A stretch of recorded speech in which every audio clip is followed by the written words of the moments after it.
तीसरे दिन जो आग किया सिंध हुकूमत ने। बड़े बेआबरू होके तेरे कूचे से हम निकले। तो बात सुने मेरी उस्मान साहब, ये पीटीआई का मंशूर है क्या? बस इमरान खान की बेस के ऊपर जनाब सुहेल अफरीदी साहब आगे हैं वजीर आला। अब उनको समझ नहीं आ रही कि करूँ क्या। हाथ माचिस लग गई है। उस तरह लग गया। अब उनको समझ नहीं आ रही कि करना क्या है। उनकी पॉलिसी जलसा करना, रोड्स के ऊपर निकला, ये नहीं है। उनकी पॉलिसी तोड़ फोड़ है। पंजाब गवर्नमेंट की तो पहले दिन से उनके बारे में नीयत अच्छी नहीं थी। चक्री से उनको थकाया, लाहौर तक थकाते नहीं, सिंध गवर्नमेंट पंजाब गवर्नमेंट उनकी इची बिची जानती है वो क्यों आ रहे हैं। कैसी स्ट्रीट मूवमेंट थी कि 200 बंदा तो इधर से केपी से और पंजाब से और इधर से गया है। वहाँ पे बंदे ही नहीं निकले ना, तो इधर से ही लेके जाना था ना। इस दौरे को बतौर सहाफी कामयाब समझते। Totally flop. 8 फरवरी एक और काल दे दी। पिछली कालों में जो कुछ हुआ है दोबारा ये लोग वही चाहते हैं। इस दफा जो है ना 8 फरवरी वाला वो चक्कर, वो 26 नवंबर को भूल गए शायद। इस दफा ये अटक पुल क्रॉस नहीं करेंगे। लोग अब थक गए हैं भाईजान। अब वो ये रोजाना लोगों को इस्लामाबाद पे चढ़ाई, पंजाब पे चढ़ाई, सिंध पे चढ़ाई। बुनेर में क्लाउड ब्रस्ट हुआ था, वो बंदों को आपको पता है क्या हाल है। वो आज इस माइनस टेम्परेचर में वो खेमे भी नहीं उनके पास। 3 दिनों से सूबा खाली है, किसी को किराए पे तो नहीं दिया। सूबे में बस अल्लाह ऊपर, अल्लाह ही सूबे को चला रहा है। जो लोग उलमा किराम और जो लोग वजीरिस्तान में फाटा में आए रोज शहीद हो रहे, इसका जिम्मेदार किसको समझते? इनकी गुड गवर्नेंस प्रायोरिटी नहीं। इनका एक ही एजेंडा है, सड़कों पे आना है। मैं गारंटी देता हूँ वहाँ 100 बंदा एक दिन में मर जाए, आपका वजीर आला बिल्कुल टस से मस नहीं होगा। ये मुजाहरे, ये कल को कौम इनसे पूछे। मैं केपी के लोगों से हाथ जोड़ के कहता हूँ कि खुदा का वास्ता, वो क्या कहता है, इकबाल का शेर था, न समझोगे तो मिट जाओगे हिंदुस्तान वालों। अस्सलाम वालेकुम नाजरीन, मैं हूँ आपका दोस्त, आपका होस्ट उस्मान खान और आप देख रहे हैं मिजाज लाइट। और मेरे साथ मौजूद हैं सीनियर तजियाकार तैमूर जदून साहब। बहुत शुक्रिया आपका सर। आज हम बात करेंगे सुहेल अफरीदी वज़ीर आला खैबर पख्तूनख्वा का दौरा सिंध कितना कामयाब रहा या नाकाम रहा। फिर हम बात करेंगे 8 फरवरी एक और कॉल दे दी है इस्लामाबाद की जानिब बढ़ने की। और तीसरा सबसे अहम इशू अपोजिशन लीडर, कौमी असम्बली में अपोजिशन लीडर की तैनाती पर। जदून साहब बहुत शुक्रिया। सबसे पहले की तो बड़ी ज़्यादती है, बुलाया अपने शहर और फिर एक दिन की मेहमान नवाजी, दूसरे दिन रात को जो है सड़कें बंद कर दी और तीसरे दिन जो आप किया सिंध हुकूमत ने, इस पर क्या कहेंगे? मुझे तो वो एक शेर याद आ गया ना कि बड़े बेआबरू हो के तेरे कूचे से हम निकले। तो बात सुने मेरी उस्मान साहब, एक ज़रा लाइटर मूड से आपसे मैं क्वेश्चन करता हूँ, ये पीटीआई का मंशूर है क्या? बस ये तो मुझे बताया। यार उनका एक 1 पॉइंट एजेंडा है जी, सुर्खियों में आना, ये मैं भी तस्लीम करता हूँ। सही। और सबसे अच्छी चीज़ वो आजकल पता है क्या चाहते हैं? इंग्लिश अखबार, एक अखबार है, नाम मैं नहीं मैं लूँगा, आपको बताता सुने तो सही। उस इंग्लिश अखबार में वो स्टोरी चाहते हैं क्योंकि वो इंग्लिश अखबार जेल में कैदी साहब पढ़ते हैं। पता है मेरी बात सुने, मिर्ज़ा गालिब का एक शेर है ना कि बना है शाह का मसाइब फिरे है उतराता, वगरना इस शहर में गालिब की आबरू क्या है। तो वो इमरान खान की बेस के ऊपर जनाब सुहेल अफरीदी साहब आगे हैं वजीर आला। अब उनको समझ नहीं आ रही कि करूँ क्या। अब मतलब ये मेरी आपको बात कहते हैं कि वो हाथ अब माचिस लग गई है। बस वो उस तरह लग गया। अब उनको समझ नहीं आ रही कि करना क्या है। अब मसला ये है कि वज़ीर आला तो बन गए, अब वो कोई उन्हें पता नहीं है सूबा कैसे चलाना है, सियासत कैसे करनी है। तो उन्होंने कहा जी चले सर्दियाँ हैं, तो पहले लाहौर गए ज़रा घूमने फिरने। लाहौर से उनकी खातर तवाज़ो अच्छी हुई और फिर उन्होंने कहा जी चले ज़रा सिंध का दौरा सिंध कर लेते हैं। और वो सिंध पहुँच गए। अब सिंध जाने का मुझे उनकी समझ नहीं है वो सिंध गए क्यों हैं। पहले तो वो बड़ी तोपे चला रहे थे जी, वो उनको रिसीव किया गया, बड़े खुश थे, सारा कुछ किया। बेसिकली पीटीआई की, जो मैं आपको एक बात बताऊं ना, उनकी पॉलिसी जलसा करना, रोड्स के ऊपर निकला, ये नहीं है। वो अपना उनकी पॉलिसी तोड़ फोड़ है। उनका जो मैं आपको कह रहा हूँ उनके मंशूर है, ये पीटीआई का मंशूर है कि उन्होंने तोड़ फोड़, उसके बाद जो गालम गलोच, ये उनकी सियासत है। बेसिकली उनको ये विरसे में मिली है ना। अब वो क्या करें, वो रोड्स पे आते हैं, उनको तो पीसफुल प्रोटेस्ट करने का तरीका ही नहीं आता। उन्होंने तो हमेशा गालम गलोच किया है। वो डी चौक में जो उन्होंने किया, उसके बाद जो भी अभी तक वो करते आ रहे हैं, तो वो जब बाहर निकलते हैं ना, वो वापस से बाहर हो जाते हैं। एक चीज़ बताए ना, पंजाब गवर्नमेंट की तो पहले दिन से उनके बारे में नीयत अच्छी नहीं थी। चक्री से उनको ठीक है। थकाया, लाहौर तक नहीं, थकाते यहाँ लेके। नहीं नहीं मेरी सिंध गवर्नमेंट मेरी एक पंजाब गवर्नमेंट उनकी इची बिची जानती है कि वो किस किस वो क्यों आ रहे हैं, उन्होंने क्या करना है आके। पंजाब नहीं, गवर्नमेंट इस मामले में सिंध उन्होंने हुकूमत ने की तो ज्यादा, नहीं सुने नहीं तो मेरी सही। मेरी पहले आप मेरी बात सुने ना। तो उन्होंने पंजाब गवर्नमेंट ने को पता था ये किस लिए आ रहे हैं, उन्होंने उनको बड़ा ज़बरदस्त तरीके से उनका जो है ना वो हिसाब किताब किया उन्होंने उसको, लेकिन उन्होंने उनकी जो बतौर वज़ीर आला थे उनकी सिक्योरिटी में या उनके प्रोटोकॉल्स में कोई कमी नहीं की। हाँ, उन्होंने कहा जी इंतशार फैलाएंगे तो फिर डंडा पीर आया, तो फिर उन्होंने वो नहीं काम वो किया। तो किया, मैं मान रहा हूँ। जी। ये सिंध हुकूमत ने वैसे किया क्या, पहले दिन बड़ा इस्तकबाल किया, अजरक शजरक सिंधी देखें, टोपी, सुने तो सही। फिर जो है उनके बयान आए, जिधर जलसा करेंगे हम इजाज़त देंगे। पहला दिन कराची में बड़ा वो चार्ज रहे। फिर उसके बाद वो हैदराबाद निकलते हैं, हैदराबाद में उन्होंने प्रेस क्लब में खिताब करना था, वहाँ नहीं करने दिया गया, वापसी पर रास्ते बंद यार कर मेरी दिए। बात सुनिए उस्मान साहब, मैंने कहा ना कि पीटीआई जलसा करने जाती ही नहीं है। अब सिंध गवर्नमेंट ये समझ रही थी कि इन्होंने पंजाब के दौराए पंजाब से सीखा होगा, ये यहाँ पे आएंगे डिसिप्लिन के साथ, इजाज़त लेंगे, जलसे की उन्होंने इजाज़त भी दे दी, ये डिसिप्लिन का मुजाहरा करेंगे। तो वो तो पीटीआई की जो रवश है वो दक्कम पेल वो झूठ गालम गलो, करते हैं ना, वो वो जो ही झूठ बाहर करते देखते हैं। हैं, नहीं नहीं, भाई वो नहीं पीटीआई का करते। कोई भी लीडर है ना, वो जब 10, 20, 50, 100, 200, 500 का क्राउड देखता है ना, वो आपे से बाहर हो जाते हैं। तो वो जो उनकी ज़ुबान में जमहूरियत होती है ना, वो गालम गलोच पे आ जाती है। तो उन्होंने अच्छा पीपल्स वैसे पार्टी यही समझ रही थी कि आएंगे पीसफुल तरीके से, आएंगे अपना अच्छा वैसे एक काम एतराज तो करके चला जाएंगे। एक एतराज तो मुझे भी तहरीक इंसाफ पर है कि देखो आप कराची में स्ट्रीट मूवमेंट के लिए गए हो ना, उस स्ट्रीट मूवमेंट का मकसद मेरे ख्याल से तो ये, मैं बतौर एक छोटे से साफी, जी मेरे ख्याल से ये होना चाहिए कि वो कराची के लोगों को एक्टिव करे। ये मेरी समझ से वैसे बाहर है, ये कैसी स्ट्रीट मूवमेंट थी कि 200 बंदा तो इधर से केपी से और पंजाब से और इधर से गया है। मतलब यार देखो ना, पहली बात है जाना था, तो तीन वहां पे चार बंदे बंदे ही नहीं जाते निकले ना, तो तो इधर से ही लोगों को लेके जाना निकालते। था अब ना। मुझे समझ नहीं नहीं आ नहीं, रही। ये सारे मजे की इन्होंने बात एक सुने ना, पॉलिसी गलत की है, मैं पूरे आपको बताऊं। पहले सुने केपीके के सारे एमपीएस को लेके गए हैं। अब जहरी सी बात है, कराची में पठान कम्युनिटी बहुत रहती है, सबको लगाया कि जी निकलो, अपने अपने हल्के के लोगों को निकालो। जहरी सी बात है, उनकी मजबूरी है, गांव है, कि इलाका है, कि जी जी। आपको पता है केपीके में अगर बात ना मानो बड़े मसाइल होते हैं। तो लोगों को मेरी समझ से बाहर है। स्ट्रीट मूवमेंट तो ये होती कि दो बंदे जाते हैं, को उधर से आते हैं, 200 यार तो इधर से गया है। बात इसमें आप ये क्या है, कहते हैं? 200 नहीं, इनको चाहिए था ये यहाँ से ट्रेन पे जाते और उसमें कोई 10-12 हज़ार जो यहाँ से केपी से इनके बंदे हैं उनको लेके जाते, वहीं पे जलसा करते। अब इनका ख्याल था कि वो वहाँ पे कराची बड़ा उमड़ आएगा और ये इमरान खान के नाम पे। अब भाईजान वो चूरन, कौम मैंने को आपको शऊर आ पहले गया। भी कहा कि कौम के पास इतना टाइम नहीं है कि वो इनकी इस अच्छा, खातिर ही। इस दौरे को बतौर सहाफी मुख्तसर एक अल्फाज में बताए, कामयाब समझते हैं यार मेरी नाकाम? बात सुनिए, इन दौरों की जरूरत ही क्या है? आप अपने सूबे के ऊपर तवज्जो नहीं दे रहे, आप सूबे सर कामयाब नाकाम, टोटली फ्लॉप, बस सिंपल नाकाम बात बल्कि करें। फ्लॉप है बिल्कुल। 8 फरवरी, आपको उन्होंने साफियों के साथ क्या किया? आप साफी है ना माशाल्लाह से, उन्होंने साफियों के साथ क्या किया? जहाँ पे जाते हैं उनका सॉफ्ट टारगेट जो होता है ना वो साफी होते हैं। अच्छा वैसे कोई भी इनकी हाथ जब नहीं चढ़ता ना, पुलिस वाले कोई दूसरी फोर्सेस वाले, तो ये क्या करते हैं बेचारे, वो गरीब साफी खड़े होते हैं, उनको डंडे शंडे मार लेते हैं, गालम गलोच कर देते हैं, फिर और कुछ नहीं मिलता तो उनकी डीएसएनजीज जो करोड़ों रुपए की होती है वो नहीं, उनको मुझे तोड़ एक देते बात हैं। बताइए, आप कैसे डिफाइन करेंगे कि वो पीटीआई की कारकुन थे? टोपी पहनने से या मफलर यार पहनने मेरी से? बात सुने बात तो उस्मान सुने, साहब, नहीं नहीं नहीं नहीं सुने नहीं ना नहीं आप। नहीं, मेरी बात सुने। ये तो सीसीटीवी यार कैमरों की पहले लोग क्यों फुटेजेस नहीं तोड़ते? निकाले, वो पीटीआई का ही जलसा होता है, वहीं पे तोड़ फोड़ फुटेजेस होती है। निकाले और जो जिम्मेदार है उनको पकड़े। देखें मैं आपको बिल्कुल पहले हाथ कह रहा हूँ, जो यार जिम्मेदार मैंने है, आपको, जो भी है, उसको जी जी, पकड़े,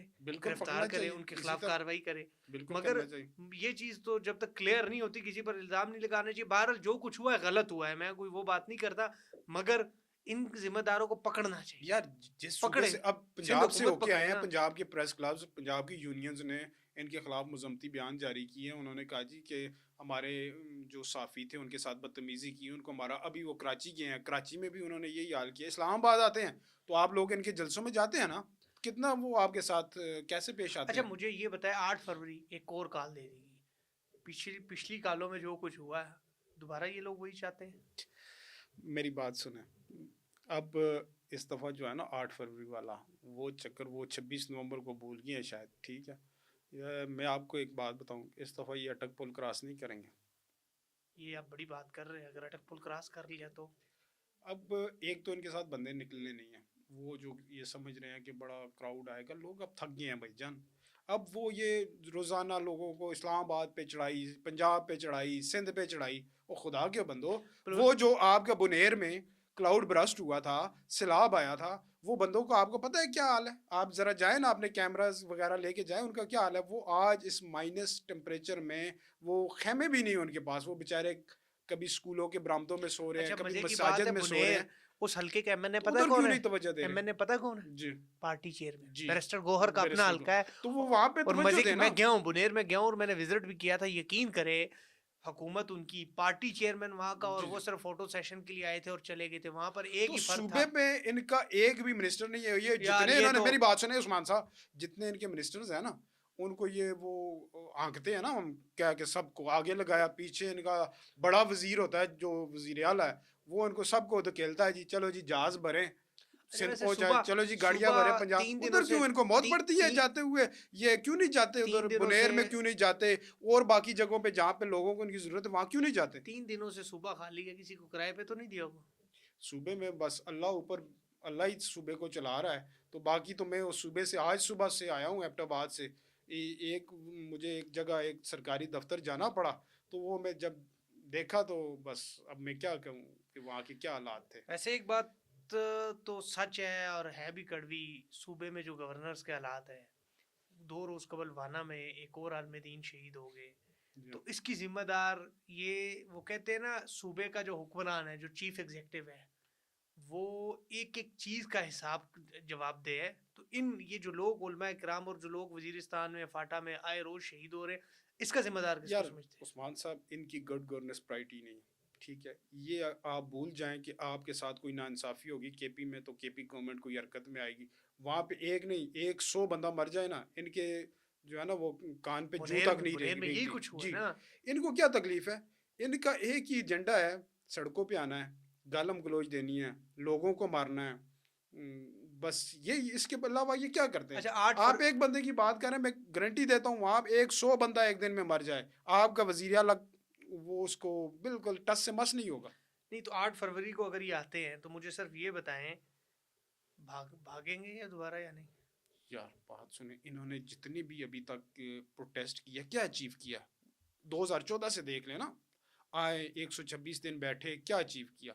उसके बाद फिर दोबारा आए, फिर हुकूमत आई है ना, उसके हुकूमत बाद ये आई, अचीव किया, नहीं मेरी बात सुने ना, ये अचीवमेंट नहीं। उसके बाद मुल्क का कितना नुकसान किया ये भी तो देखे ना। 126 दिन बैठे रहे हैं, कोई भी कितने दौरे कैंसिल हुए, पाकिस्तान कहाँ से कहाँ पहुँच गया, तो उसके बाद फिर 26 नवंबर को आए, आप देखें फिर उसके बाद क्या हालात हुए। बेसिकली इनको कोई मसला नहीं होता, ये आते हैं घूमते फिरते हैं इस्लामाबाद में, केपी हाउस में जाके रेस्ट करते हैं, और मसला कारकुन आपको और ख्वार मुझे होता है, होता है। कारकुन नहीं, कारकुन हमें तो होता ही है, देखिए मुकामी यहाँ के लोगों को। शहरियों को होता है, मूवमेंट आपकी रिस्ट्रिक्ट हो जाती है। हम अभी, मैं अब्टाबाद से मैंने अगर जाना हो तो इनका जलसा होगा या इनका धरना होगा, तो ये तो सारे रास्ते बंद हो जाएंगे ना, आपने कहाँ से जाना?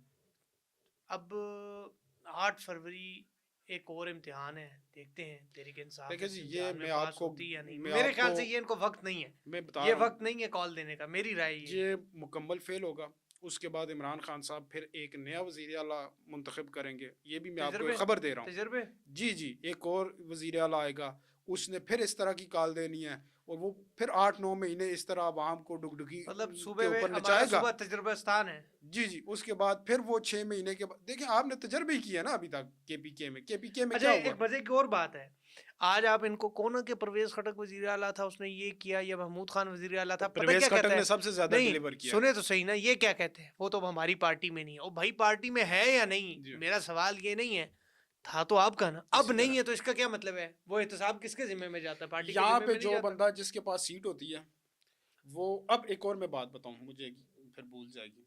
अब ये पार्टी जो है ना, अब आपको इसकी कोई मेन क़यादत नजर आ रही है? ये सब बिल्कुल वो थर्ड लेयर के बंदों के पास आ गई है, फर्स्ट लेयर खत्म हो गई, सेकंड लेयर। सीनियर अब लोग थे जिन्होंने जो कुर्बानियां सीनियर दी। लोग हैं वो किधर है? शरियार अफरीदी किधर है? अली मोहम्मद खान किधर है? उमर अयूब खान किधर आप है? उनकी बात किधर है करते हो यार, असद? इधर क्या तो ये इधर तो सारे मंचले से बंदे हैं।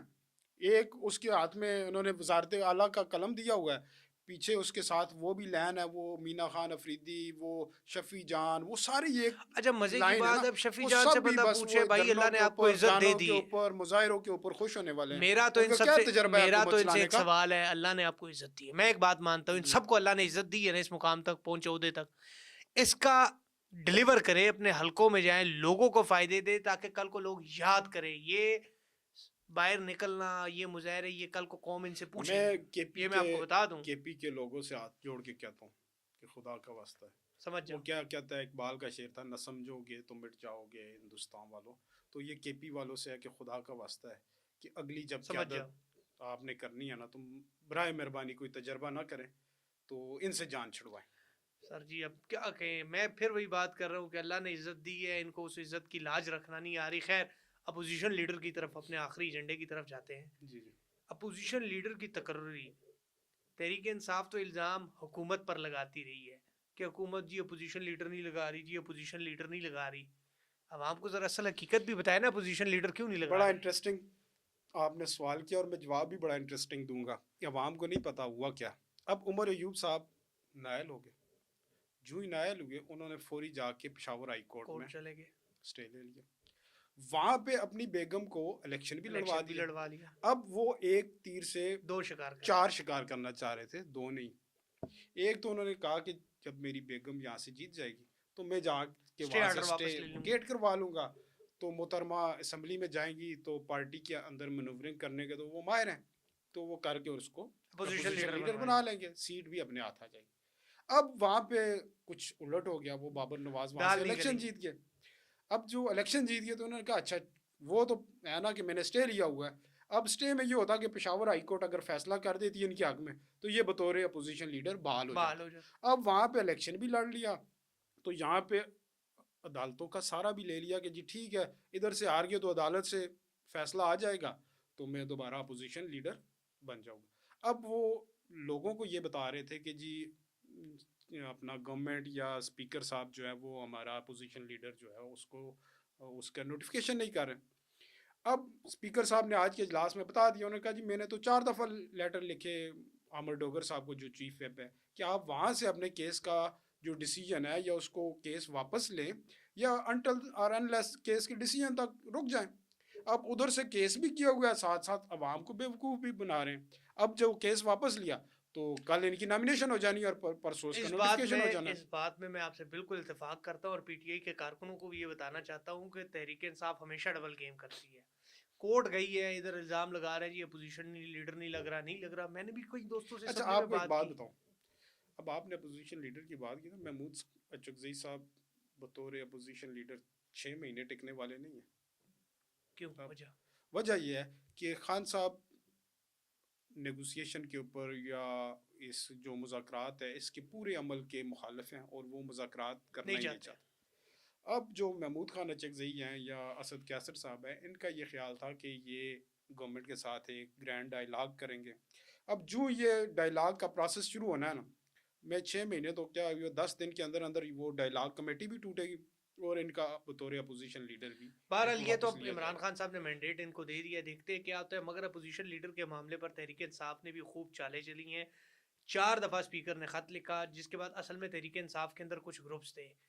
अपोजिशन लीडर तो महमूद खान साहब को बनाया जा रहा था, मगर पंजाब के भी एक अहम रहनुमा है, वो चाहते थे कि वो अपोजिशन लीडर बने। खैबर पख्तूनख्वा से भी एक ऐसे अहम रहनुमा है, उनकी ख्वाहिश थी अपोजिशन लीडर वो बने, इसलिए ये मामला तात्तुल का शिकार था।